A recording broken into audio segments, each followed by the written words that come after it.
I know that you grew up without your parents. I didn't really let it affect me, even though it was affecting me. My dad was a womanizer. He's in jail, actually. He got sentenced in Texas for 20 years. Boundaries are hard. That's why most people don't do it. Who was the first mentor that really helped you? How do I find a mentor? Do I approach them? Do they approach me? Welcome to the Restored Podcast. I'm Joey Ponarelli. If you come from a divorced or dysfunctional family, this show is for you. We mentor you through the pain and help you heal so you can avoid repeating your family's dysfunction and instead build strong, healthy relationships. When your parents divorce, you almost always miss out on the mentorship and guidance that your parents were meant to give you, meant to give their children about life, relationships, and so much more. Without that guidance, you feel lost, you feel alone, you feel stuck, unsure what to do about it all. But that's where a mentor can be incredibly helpful and even healing. In this episode, we dive into the power of mentorship, why it's essential if you grew up without one or both parents, how to find the right mentor, and how those relationships can actually heal what's broken inside of you. My guest today is Brandon Allaman. He's the founder of Live in You. He shares how mentorship has transformed his life and how it can help you too. Now, if you've ever wished that someone older or wiser could show you the way, or maybe wondered how to avoid repeating your family's dysfunction, this episode is for you.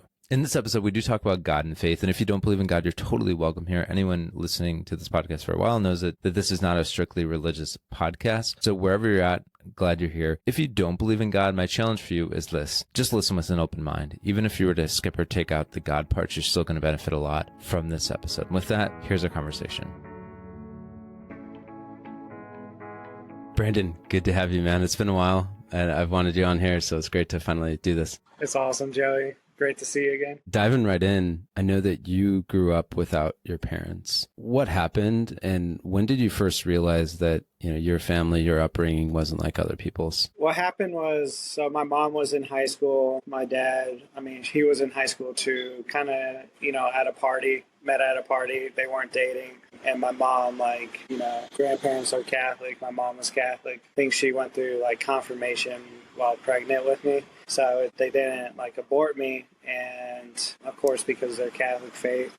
And, my dad went off, did his own thing. And my mom, after high school, couldn't really raise me. So I grew up with my grandparents. So, they kind of made it normal for me, but they are my grandparents. And I don't think I really realized until high school, but I would brush it under the rug, right? I didn't really let it affect me, even though it was affecting me. I think it affected me from a young child, but I just didn't know what the problem was. And that was not having my dad in my life. He would only come around once a year. I think I first met him in sixth grade. And then my mom would have me on the weekends, and I would see her occasionally other than those weekends I had with her. It really didn't hit me until I was 21, I would say, and started doing missionary work and stuff like that.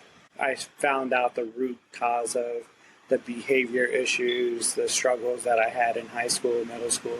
So, yeah. Okay. Yeah. And when you were 21, you mentioned it hit you. Was there a particular moment you can remember where you're like, dang, this is a lot? Even before doing talks and stuff, one of my mentors sat me down and he's like, hey, how's your mom and dad? And I told him, and he's like, I'm sorry. And I'm like, oh, it's no big deal. But deep down inside, I realized it was a big deal. And then when we did talks and retreats, I saw other kids who came from divorce, broken families, and they showed all these emotions. And I'm like, man, I was just like them. In high school, I showed my emotions in different ways, other ways than crying or being sad. So that's when I had the realization. And then seeing other missionaries who had their parents in their life, and I was like, man, I'm just sitting on my bed scrolling through Instagram while they're talking to their families, and I'm missing out on that.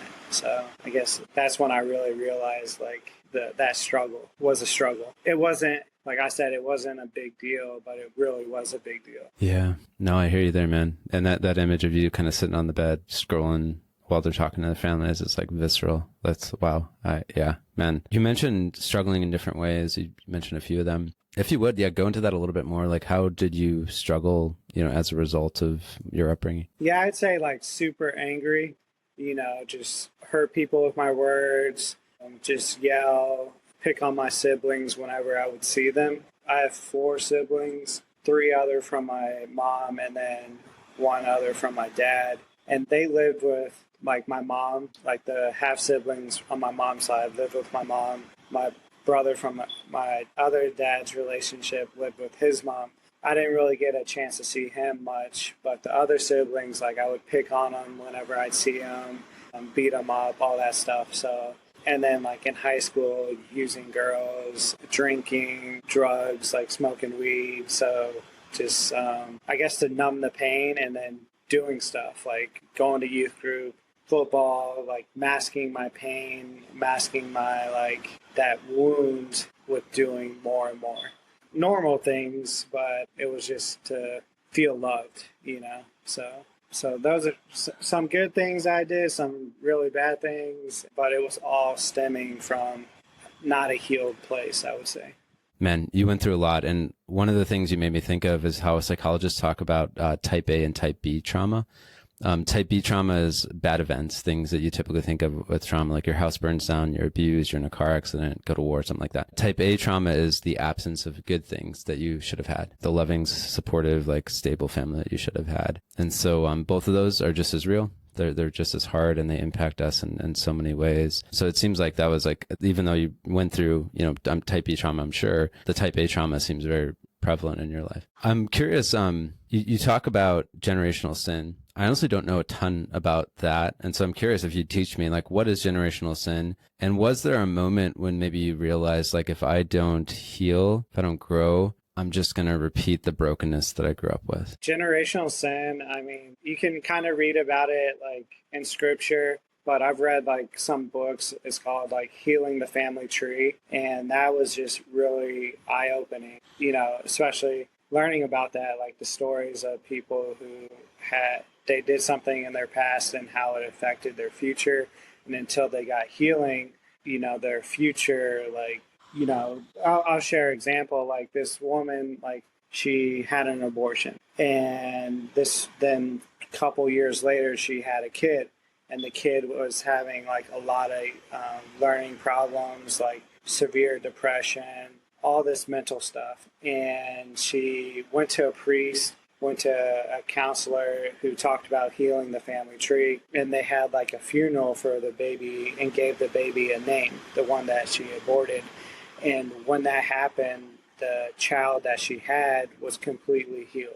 So there's like extremes like for healing the family tree like that. But where I get it from is like, they talk about it, how King David had struggles, right? He fell into temptation, but he still loved God.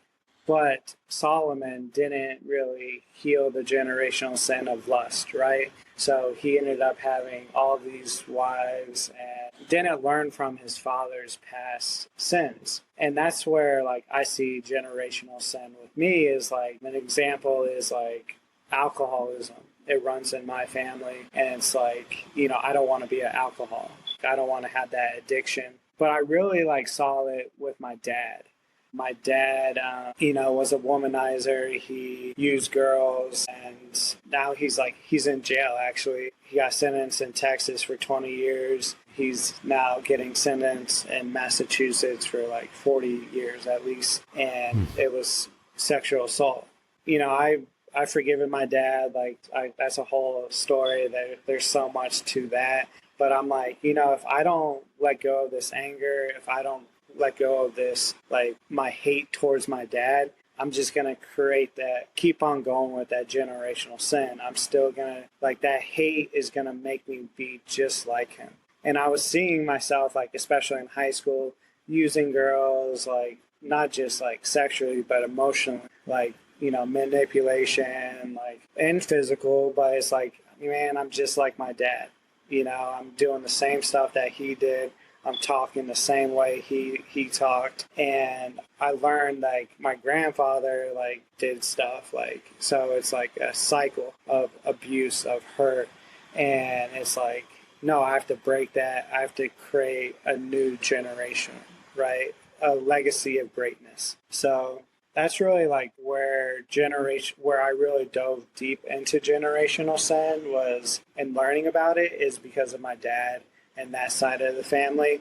Like my mom's side, like, struggled with alcohol, but he's like broken that. So it's like, I don't even want to get to that of like being addicted to, alcohol and those struggles. But my mom's dad like struggled with that, and his dad struggled with it, but he never conquered it. So me, like my grandpa broke that legacy, that generational sin.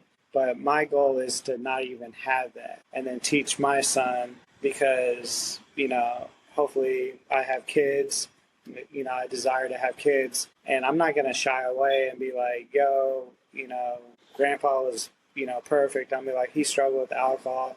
It runs in our family. So just be careful. Like, I don't drink a lot. And you might have that desire, and it comes from past generations. And that's scripture. It takes like 7 generations to break a generational like curse or sin. It's not just like, oh, you did it, your son's going to do it. No, it's in that gene pool. So there's a lot more to it. It's like, I love talking about it. I need to dive more into it, but Healing the Family Tree was such a good book. It opened my eyes on a lot on the subject. Cool. No, it's good to hear. No, it's such a fascinating topic, and something I've like heard loosely about, maybe read a little bit about, but I don't know much about it. So it's interesting to hear. And to anyone listening who maybe is like skeptical or who's maybe not used to this God talk, one other way to think of it is kind of like you said, there's, if you look at families, take religion, take God out of it, you kind of see these patterns of just like bad behavior, bad habits, things that hurt people. And you notice that it just kind of continues on down the line. And sometimes we don't have that insight into like our grandparents' generation or the great grandparents' generation. But if you do, I've dug into some of that stuff too. You start to realize like, wow, it's really broken. And there's this kind of odd consistency from one generation to the next that you'd think, wait a minute, something doesn't add up there. So I don't totally understand it. If it's like purely spiritual, if there's some like biological component to it too, like in the case of alcoholism, there would certainly be the case, like a genetic like predisposition to, alcoholism, let's say. But it's really fascinating. So I'm curious if there's anything you'd add to someone who's like, I had no idea what you guys are really talking about. I would say like vices versus virtues, right? So like, your past family members could have different vices, and it's like a learned behavior, and it's like developed, and it could be physical, it could be emotional, but it's like, diving more into virtues, right? So for every vice, there's a counter virtue. So like anger, right? So if you have anger, that can be transformed into passion, right? Taking that anger and turn it into passion. So there's something good about, being like lighting a fire under you, right? But it's like bad when it turns into violence, right? So violence, anger, and then passion. So I would say like that, like looking at it at different vices in your life and being like, hey, did my dad struggle with that? Did grandpa struggle with that? And learning how to like transform that into a virtue. So beautiful. No, I like that. And I know we'd both say like God's grace can work miracles and work wonders and help us to like overcome those tendencies that we might have. And so, no, this is really good. Any advice, like if there's like one concrete thing that people can do, maybe you did it or you've heard about it, what would that one thing be? It sounds like the book is a good step, but I'm curious if there's something like really concrete that people can do to start healing their family tree, breaking that generational sin. Man, I say just talk about it. Like a lot of families, like they sweep things under a rug. They want grandpa or great grandpa or mom and dad to look perfect. But it's just like, talking about different struggles appropriately, like, and respecting the individual, just, sitting down, having a conversation. Don't like sweep stuff under the rug, I would say. Good advice. I want to go back and talk about your relationship with your dad and forgiveness. But before we get there, I'm curious about mentorship. I want to talk about you, about this with you. So I'm curious, who was the first mentor that really helped you? And, can you take me to maybe a moment when you really felt their impact, their help the most clearly? Yeah, I would say so. I'm going to go with a guy mentor.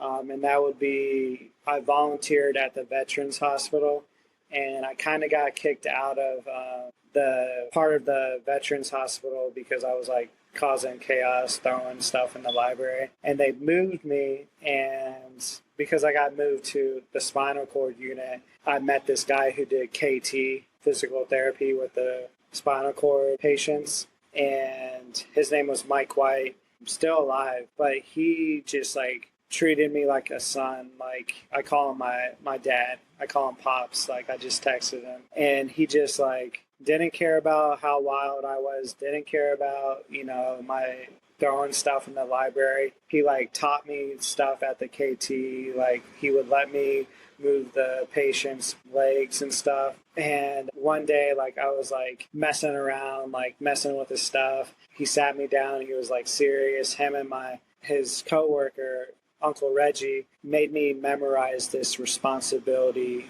statement. And it's all about like, if my behavior is poor, it's my responsibility to improve. If it is to be, it is up to me. And like taking responsibility, not putting blame on others. Just like that mentorship, him like believing in me, loving me no matter what I did, and always accepting me. That wasn't a real volunteer position, but I was like, they ended up letting me stay and help out and stuff like that. And I was the only person that was allowed to do that. So kind of bending those rules to mentor me, to love me, to support me.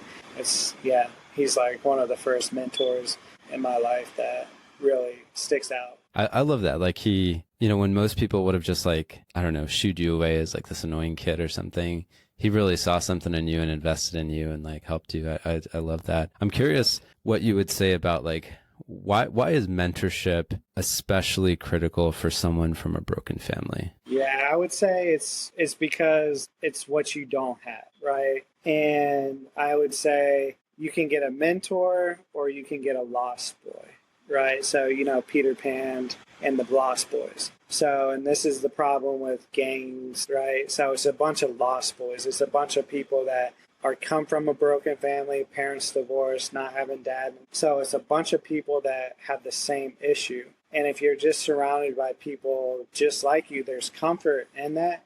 But if you get a mentor who especially is a husband or a great father, a great dad, or just a great virtuous person, he can give you what you don't have and give you what your heart's desire is. And that's for love, it's for support, it's for someone to be there for you no matter what. That's a mentor. In my eyes, it's someone that will bend over backwards for you, who will be there for you and show you how to be a great human being. So that's why, especially like I've had many mentors. That's why I'm like where I am it's just because like, I don't know, God like put all these people who not perfect, but were great husbands, virtuous men.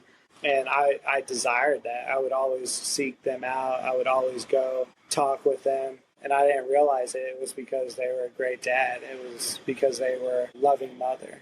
I love that so much. And I would echo that for myself too, man. It's like, I'm kind of terrified to think about like where I would be without those mentors in my life. Cause I was headed down a bad path at one point too. And it was really, the people who mentored me who kind of, I almost like to think of it in a way as like stepping into the parent role, like they're fathering us or mothering us in some fashion. And I think that, like you said so well, that's like why, those of us from broken families need this the most, because when our parents split, when things fall apart at home, we usually lose one or both of our parents, either physically or emotionally. And so we really need someone to step into that role, because like you said so well, otherwise we're going to seek it in all the wrong ways. We're going to seek it in things that don't actually help, like you said very articulately. So good, man. I think one of the struggles that people listening right now are facing though is like, well, like how do I go about that? Like, how do I find a mentor? Do I approach them? Do they approach me? Like what does it look like to actually get a mentor if someone maybe has never quite had that? What are some of your tips on that, on finding a mentor?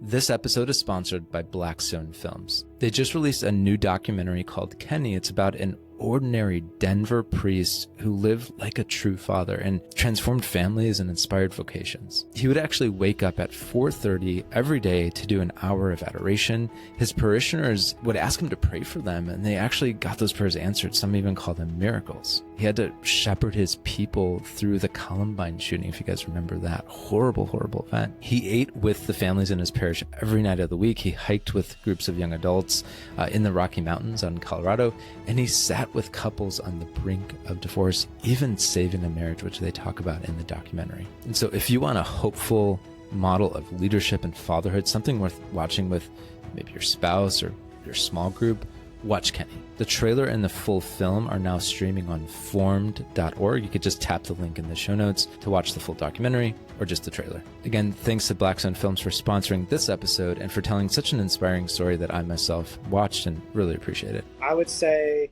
if you know someone that kind of has shown interest, like it could be a coach, it could be, like a teacher, it could be, if you go to church, someone in your church, it could be like a family, friend. But I would say, like, make sure you're picking, like, someone that's, like, virtuous, right? Someone that you see, like, they're a loving husband, wife, mother, father, or just, like, a good person, someone that serves the community and the community.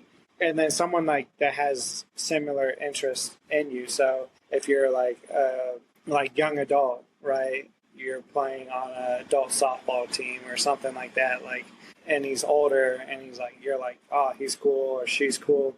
Hang out with them, like, be like, hey, would you be my mentor? I would say like that, find someone in similar interests that you have. That's such great advice. One of the things that was helpful for me, I think, is exactly what you said of like, look around to the people who are already in your life and see who you admire. Like, who would you want to become if you followed, the path that they're on? And then, yes, like you said, seek them out. And I think one of the tactical things that was helpful for me is realize that you might have to take the first step sometimes.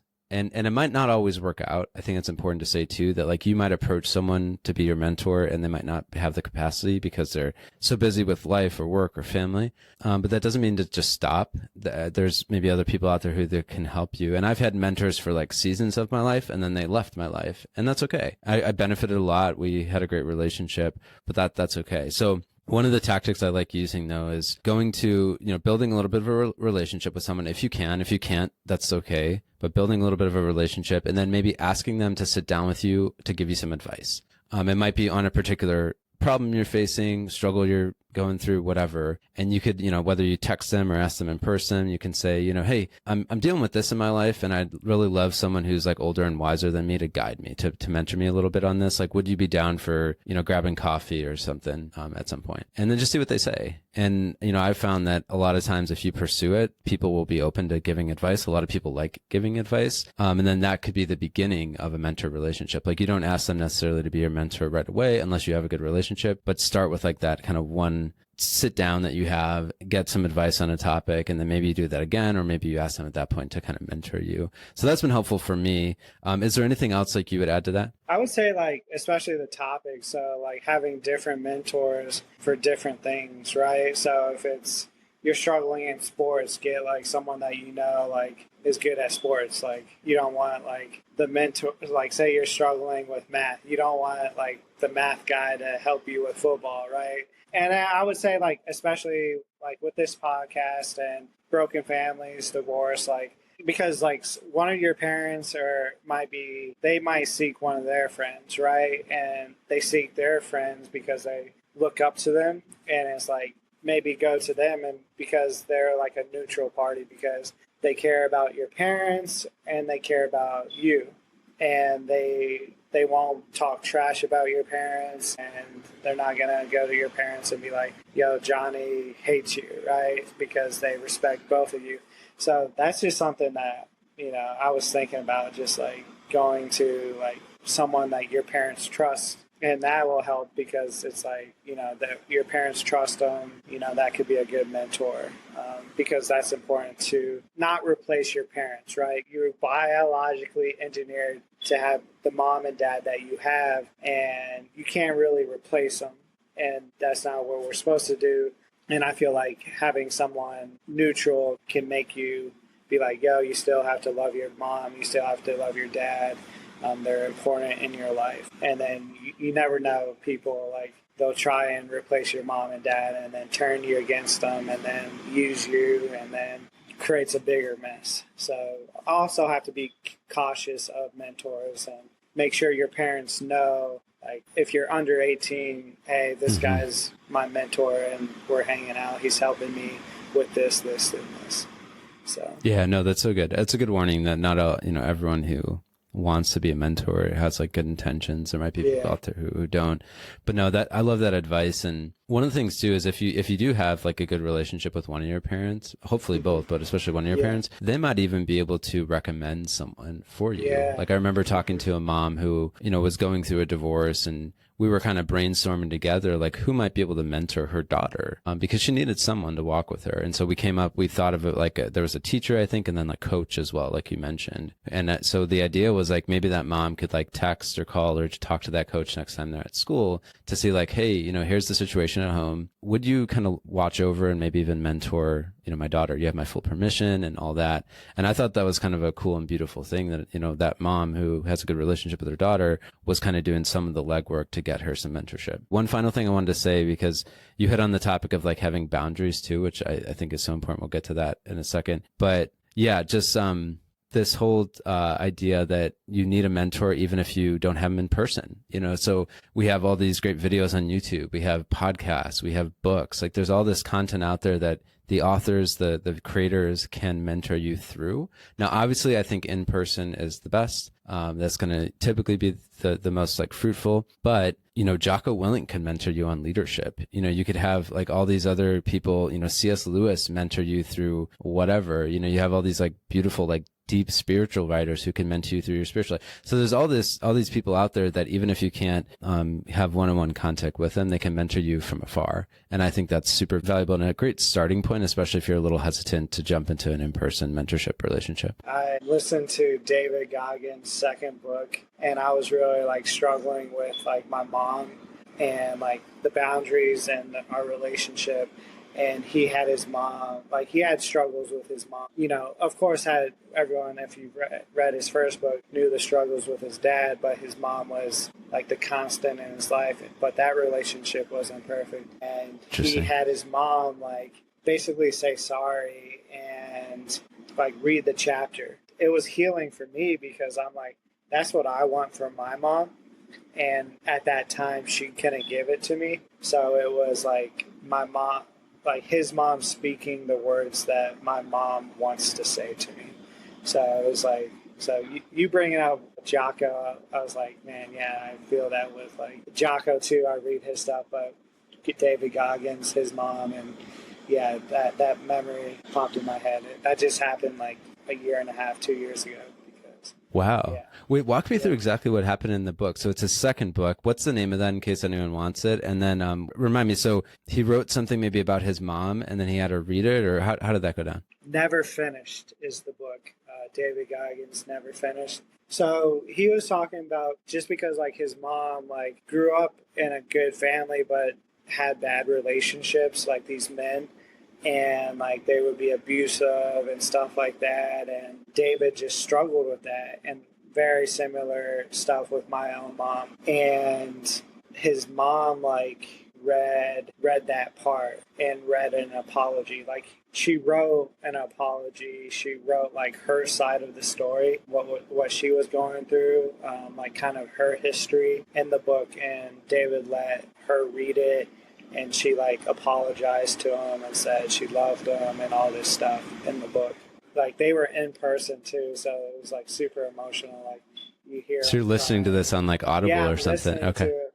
And like I was on a run. I was like struggling because my mom, like same stuff, like had bad relationships. She was in a bad relationship, and it's like struggled with depression, and it's like she can't say sorry to me, and it was just like.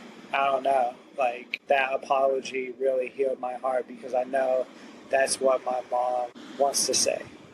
That's where my mom wants to be. And it was like a taste to when that transformation happens or is happening, and that it was like a belief in me, like, yo, this is possible. Like my mom one day will love me how I desire to be loved. So good. Yeah. I think that's beautiful that, through David Goggins of all people, you got that message. It's amazing. I love it. Maybe right now, let's throw out some of the mentors that we've had from afar. Let's call them mentors from afar, so that people can learn more if they want to. So the one that I mentioned before was Jocko Willink. So I learned, I've learned so much just about like being a man and leadership in particular when it comes to whether leading in like business or just life, like leading your family. So that was one person I've learned a lot from. On the business side of things, one guy I've learned a ton from was Dave Ramsey, actually. So everyone knows Dave Ramsey as like this personal finance guru, and I've learned a lot. He's mentored me in that area of life too, in the finance area. But I've learned a lot from him and his team through their Entree Leadership brand. And I don't want to get too far off topic, but for anyone out there who's like, hoping to develop their career, run a business or something, he's another mentor that was really helpful for me too. But we can maybe go back and forth if you want and just throw out some of the ones that have helped us so that maybe people can look into them. What are a few that come to mind for you? Okay, real talk. If you've been trying to get in shape so you feel better physically and emotionally, but nothing is working, you're not crazy. I've been there myself. I recently read a free guide by Dakota Lane, a certified personal trainer who we've partnered with that's helped about 1,000 people, and it was really helpful for me personally. In the guide, he breaks down the biggest fitness mistakes that we all make, like under-eating, overstressing, or focusing too much on the scale, and he gives really simple, practical tips that you could actually use that you can implement today. And so if you're tired of feeling like you're never going to get in shape, just click on the link in the show notes and grab the guide today. It's totally free, and it might just be the thing you need to start feeling healthier physically and emotionally. So I would say Jeff Cavalier. I say like working out, like fitness. He's a big mentor. Like I do a lot of stuff through his programs, watch his videos. His is like Athlete X. So that's his like business. I mean, spiritually, Fulton Sheen. That's my guy. That's like, he has topics, non-spiritual topics, just life. He has a book called Peace of Soul that talks about anxiety and like the mental health that I think is really good. I'm trying to think who else. No, so good. And on the spiritual note, while you're thinking of that, I was just thinking of, I've learned a lot from Father Jacques Philippe. He's a French priest who just writes really beautifully on just life in general. But he has this great book called Searching for and Maintaining Peace of Heart. And so if you're ever struggling with, anxiety, if you're struggling with just a lot of like preoccupation or worrying about like life, that book will bring you peace. It's amazing. It's so good. I've read it multiple times. I've given it away to people. So he's been a mentor from afar. I got to meet him in Denver years ago, really briefly. He primarily speaks French, so he doesn't really speak much English, but we were able to communicate like really briefly, and it was beautiful. Awesome. Another one I would say, Jason Everett, definitely. Both from afar, and I've gotten to know him. We have a partnership between our apostolates now, which has been really fun. And he's just so articulate when it comes to relationships, like dating relationships, navigating any sort of like struggles with sexuality, like porn or masturbation, things like that. He was just so helpful when I was like going through breakups or had struggles in relationships. I would reach out to him and he'd give me some good guidance. But his books, like The Dating Blueprint, I'd say is really good for men. If you want to know like how to pursue a woman, like tactically, like all the right ways to do that and things to avoid. And then for women, he wrote the book, How to Find Your Soulmate Without Losing Your Soul. Yeah. And that one's for women, for like what to know to look for in a man and, how to go about that the right way. And so he, and his wife, Kristalina too, but especially Jason, for me in particular, were great mentors of mine. Yeah, I would say, I have a business. It's the first like business book I ever read. It was Dale Carnegie, How to Win Friends and Influence People. That book really, like, especially in high school, is like probably the only book I ever read in high school. And that's like business leaders like use that book. I mean, it's one of the best books like written for business. So, and I still use it in what I do. And I tell people in my field, like, forget about the catechism, forget about all that stuff. If you want to do correct ministry, read How to Win Friends and Influence People. Like, that's the basis. I love it. And it's really good for anyone who wants to, just build good relationships, like have good friendships, good romantic relationships. Mm-hmm. One guy I've been listening to a little bit recently is Jefferson Fisher. He's a trial attorney, and he's really great at communicating. Like he gives really practical tips, tactics on how to communicate, especially in like conflict and difficult situations. So he's like a really great one. Who else? Ken Coleman. I always recommend him to people who, and we'll close this down in a second here. I don't want to overload you guys with resources, but Ken Coleman is another great one who he's like a career coach. He helps people find work they love and how to get into that role. So anyway, there's a lot here, and I don't mean to go off topic, but we want to help you guys thrive. And like we said, mentors are important, and these are some of the ones that you can start with. But any final thoughts on mentors you would recommend? Just like spread your wings, because like you said, like your mentors will be in a season, and also yourself, you're in a season. So you can always grow, you can always improve, you can always get better, you can always learn, not just in high school and college, but even as adults. Still seeking out mentors is so important. So good. I want to transition now to talk about boundaries a bit. So can you walk me through maybe a time when you set a boundary in your family that was really hard to do, but necessary? I'd say like with my grandma. This grandma is my mom's mom. And my grandma, like, she's Catholic. She has a heart for other people, and her empathy can kind of get herself in trouble and end up hurting people. Like, she really cares about everyone. But like about like 6 years ago, she like was like communicating with my dad from jail. And I told her that hurts me, that, you know, he still talks bad about me. He threatens me. Like he did hurtful things like when I was in high school, around middle school. Can you please like stop communicating with him? And she said no. And I'm like, okay, well, I'm going to have to put a boundary up between us, because like I can't trust you. Like our trust is like broken, because it's like this man who hurt your daughter has done a bunch of bad stuff throughout the years to different family members, to myself, like hurting me, putting me in bad environments. You're communicating with them. Yeah, you're supposed to write them in prison, love everyone, but you got to love me. You got to take care of me. I'm your grandson. He's not your son. And I had to put that boundary, and it was hard because, you know, I love my grandma. I care about her, but I also have to protect myself and protect the people that, like, I'm around, because I was like traveling, and I don't know if my dad's gonna break out of prison or get out, and my grandma's telling him, oh, he goes here and he finds me there and hurts like the people I'm around. So that's like a boundary where like I had to like kind of distance myself, stop talking to like a family member, because it led to more pain for me in protecting people around me. So it's so important, like a boundary just doesn't protect you, it protects the people that you can love. Like for me, like when my dad gets out of jail, like I'll still like talk with him, I'll go out to eat with him, but I won't let him be around, like when he gets out, probably have kids and a wife, God willing, and like I gotta protect them. So I have to create a boundary, still love my dad, but also protect my hopefully future family. Right. Or current family, like my mom and my siblings, my niece, my nephews. That's just like two instances with the same person. And my grandma like ended up saying, hey, I'm not going to write to him. You know, we have a great relationship. I mean, through that, we had a great relationship, but it was hard because I wasn't talking to her, but had to make my point of how much my dad has hurt me. It still does. So good.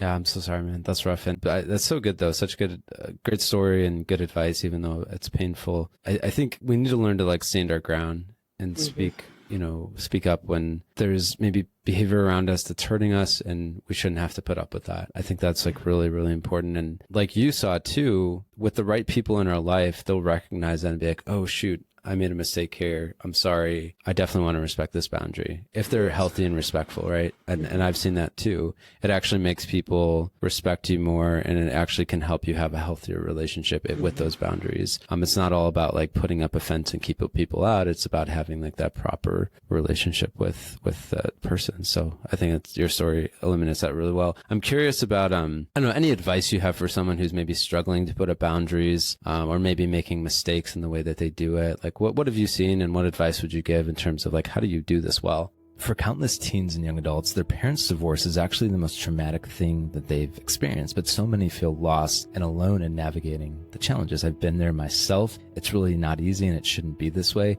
My book, It's Not Your Fault, guides them through those challenges by helping them put their pain into words and begin to heal, work through the emotional problems that they face, cope in healthy ways instead of falling into bad habits, improve their relationship with their parents, navigate the holidays and other life events, and build healthy relationships and so much more. One Amazon review said this book is packed full of really practical help. If you come from a broken family, or even if you don't, but you love someone that does, this book is so helpful. I can't recommend this enough. By the way, it's a quick read and it doesn't need to be read cover to cover. Since it's in question and answer format, you can just read one of the questions and one of the answers. And so if you want to join the thousands of people who've gotten a copy, just go to restoredministry.com/books to get the book or download the free chapters. Again, that's restoredministry.com/books, or just click the link in the show notes. Yeah, I mean, respect yourself. Like, you got to take care of yourself, like, because forgiveness does not mean forgetting, right? And I feel like we have a misconception of forgiveness.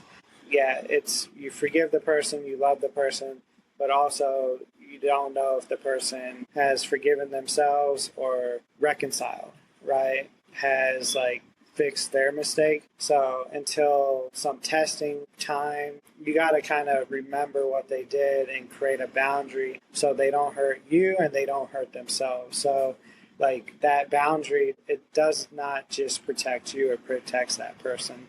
And you have to take care of yourself. Like, that's how I started it. Like, yourself, your well-being is so important. And you might not do it perfect, and that's okay. You're learning. This is hard. Like, boundaries are hard. That's why most people don't do it.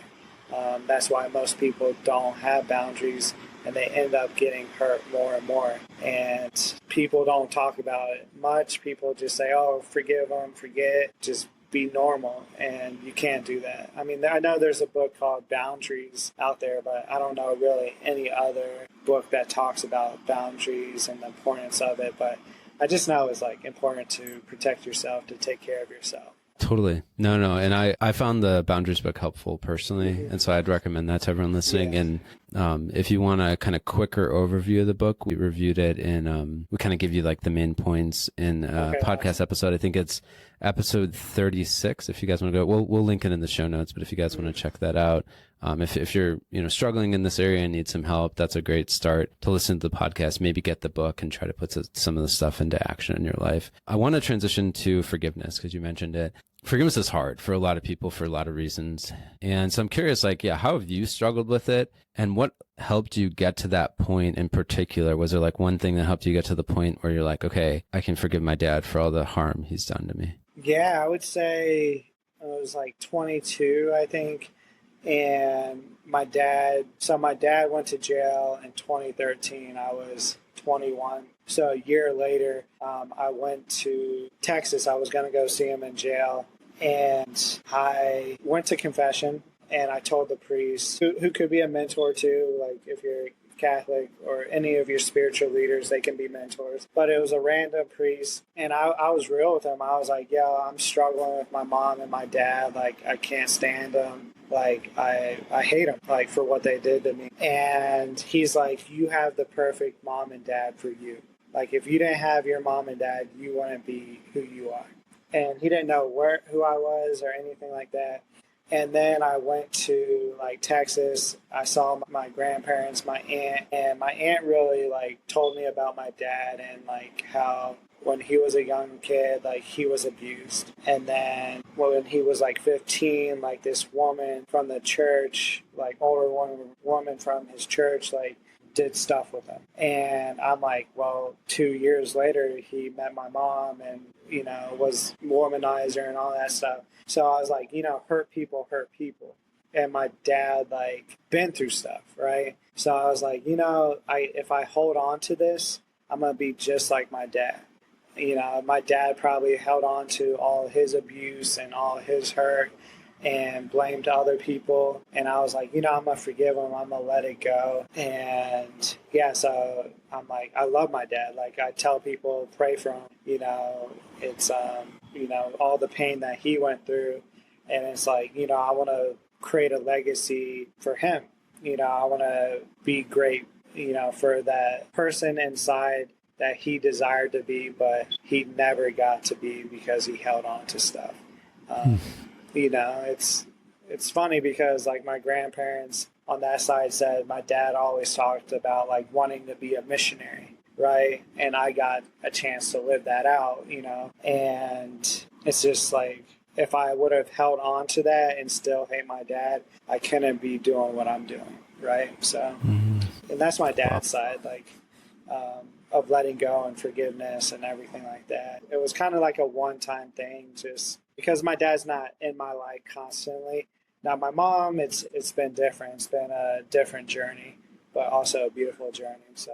No, it's super mature of you to be able to get to that point, because I feel like there's a lot of people in life, and I've struggled in this area too, where you just carry on forgiveness with you for years and years and years, and that weighs you down. There's that whole saying, unforgiveness is like drinking poison and expecting the other person to die. And there's all these other sayings about it too. And we did an episode for anyone interested on this topic more with Father John Burns on this whole topic of forgiveness. And he is a Catholic priest, but he did his secular PhD dissertation on the topic of forgiveness. And he looked at psychologists and other experts and saw what they have to say and how forgiveness can actually help you be better, healthier, happier. So really fascinating. He did his whole PhD dissertation on it. It will become a book at some point in the future, but we'll link to that episode in the show notes if you're struggling with forgiveness and you need some more help, guidance there. Father John is great, so check that out as well. But so good. I want to transition into like the final question I have for you, and that is about rebuilding trust. So I think it's very appropriate given everything we've talked about. After betrayal, especially, rebuilding trust is super hard. I know you talk about this. What's maybe the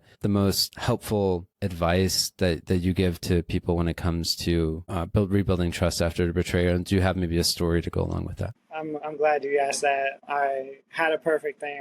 We kind of prefaced this, but I would say like my mom. And like I said just a moment ago, like it's been a constant like ebbs and flow. Good relationship, bad relationship, and just recently had to like build a lot of trust because a year ago she was in a bad relationship, abusive relationship, and I tried to save her. I tried to like go there, and she said no. And I begged her. I'm like, stop. Why do you love all these guys over me? Like, why do you keep choosing all these guys and not loving me, your son? And she just couldn't break that. And she couldn't come with us. She didn't come with us. But like a couple months later, she got out of that relationship. But the trust was gone. Like, I was just like, you hurt me. I tried to get you out. I tried to be your savior. And that trust was broken. And it was beautiful because I got back home and I went to church and I looked over and I saw her. And I texted her afterwards. I was like, hey, I saw you at church. I didn't text her in a while. And she's like, yeah, I've been going. And I was like, awesome. So we've been rebuilding our relationship and I'm like trusting her, like, I'm hanging out with her, texting her more, FaceTiming. And it's hope. It's like trust and hope that, like she's not going to cave back. She's not going to like go backwards. And she's doing a lot of stuff that I know is helping her, like going to church, taking vitamins, like reaching out, texting me. So that trust is rebuilding. So like if you hurt someone, it's like be interested in what they like and what they're telling you. Like be open. And if you're hurt, like just be like honest, like be like, hey, this is gonna help me to like trust you again. Doing stuff that I like, reaching out to me, going to dinner, so it's a process and it's rebuilding trust, but rebuilding hope. And it's a constant battle because like every day I wake up, I'm like, is my mom going to slip? And it's like, I can't have that mindset. All I have to do is like, I trust today. I'm going to text her. I'm going to love her. I'm going to update her on my life. I'm going to, see how she's doing. So yeah, it's a constant battle, especially if you're constantly in the person's life that you've been disappointed over and over again. So okay, no man, that's good advice. And what I hear you saying is don't be surprised if there's a slip up, like you might Mm-hmm. slip backwards. And then also you can put action in. You can, of course, with proper boundaries, you can put the effort in. Despite if they put maybe the effort in or as much as you want them to put in. And that trust is slowly rebuilt. It's not something that you're going to snap your fingers and it's going to come out like it's going to go back to what it was or be even stronger. It takes time. It takes months and years to, build. To build that trust that maybe you want to have. What else would you say in terms of like final things on this particular topic before we close out the show? Yeah, I mean, just like patience, like being patient, and then like trusting yourself to like be okay. If they do slip up, like trusting yourself to be okay, to not like cave back into your own hurts, and to kind of like get back on the horse of still loving them, like trusting yourself that no matter what, you'll still love them, I think is so important. Good stuff, man. If you would tell us about your organization, your apostolate, your ministry, what do you guys offer and how can people find you online? How could they follow you? I run a ministry called Live in You. So it's mind, body, soul. I have a t-shirt on, and I do retreats, talks, and mentorship. So I do a lot of follow-up. So it's not just a one and done retreat or talk. So I go back to the areas, go to like sports, games, plays of the kids from the retreats.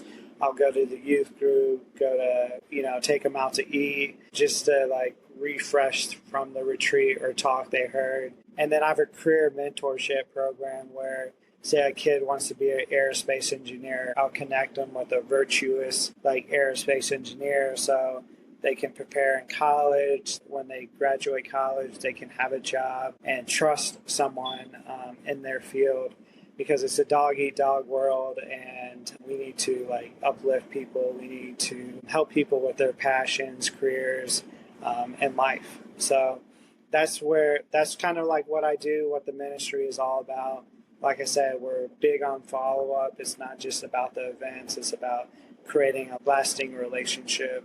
And yeah, so I'm on social media, Instagram, YouTube, everything really, but I prefer to be in person. So if you're in a town, like I'd come visit. I go to the Midwest a lot, go all the way to San Diego, Florida, Texas, everywhere, so nationally. So I love it. I love the in-person component because so much is online and it's needed there, but I also love the follow-up too. It's like really cool that you're able to kind of fill that space, because so often like, you're kind of in and out when you're doing this sort of thing, and it's cool that you go back. Yeah, it's a charism of the ministry of Live in You. It's like we're not better or worse than anyone. That's just our charism. That's just what we're founded on. So we're all in it together. So I love it. And do you do online mentorship too? Like if someone listening right now is like, oh, I'd love to be mentored by Brandon, is that something you offer? Yeah, I do that. And then we also I have a female partner who has a career life stress burnout ministry, and she does one-on-one coaching. So she's on my website too. Her name is Anna. So she helps out with the females also. So cool. Nice. Good stuff, man. Any females wants a mentor. So cool. And it's Live in You. So living without the G, you.org, right? Yeah. Cool. Good deal. Yes. We'll link to all that in the show notes. Awesome. If you guys want to follow Brandon and check out his channels and everything. Man, it's been good to have you. It's been a great conversation. You have a lot of wisdom to offer, and I really wish you the best and everything. And I hope to collaborate with you more in the future. I wanted to, and thank you so much for everything you've done with like getting Restored out there. I wanted to say that too, because I know you've been, since the beginning, you've been like a big proponent of just getting our resources into young people's hands. So I just wanted to say it's been awesome to work with you and partner in that way. And can I say something about that? Yeah, please. Like, I love your book. I love the title. It's Not Your Fault, because one of my favorite movies is Good Will Hunting. And if you've seen that movie, the breaking point of that movie is when he says, it's not your fault. It's not your fault. And I just love that book. It gives me chills, and that scene is so amazing. So always, I think what you're doing is great and so important in today's culture and society. So I appreciate it. Appreciate that, man. Yeah, no, you're the man. Thank you. You're doing the hard work of getting out there on the ground with people and, then putting the appropriate resource, whether it's mine or someone else's, into their hands, which is so important. So yeah, thank you for that, for the kind words. And, couldn't agree more that it's super needed. I want to give you the final word. What final encouragement advice would you offer to everyone listening, especially maybe to that younger you who's listening right now and maybe struggling and feeling stuck in life? Yeah, I would say you're important. You have a passion. Follow your passion. Follow whatever you've been through. Use it. I'd say my greatest strength is my weakness. So my greatest strength is my pain. Is that I don't have a dad. Is my relationship with my mom is not great. That's my greatest gift, and I figured out a way to use that as a passion. So find your passion. It could be your pain, or it could be cars. It could be whatever. And live out your dream, live out your passion.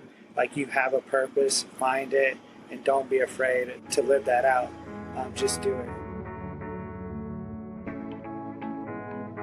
That wraps up this episode. If this podcast has helped you, feel free to subscribe and rate or review the show. You'll avoid missing future episodes and help us reach more people. In closing, always remember, you are not doomed to repeat your family's dysfunction. You can break that cycle and build a better life, and we are here to help. And keep in mind the words of C.S. Lewis, who said, you can't go back and change the beginning, but you can start where you are and change the ending.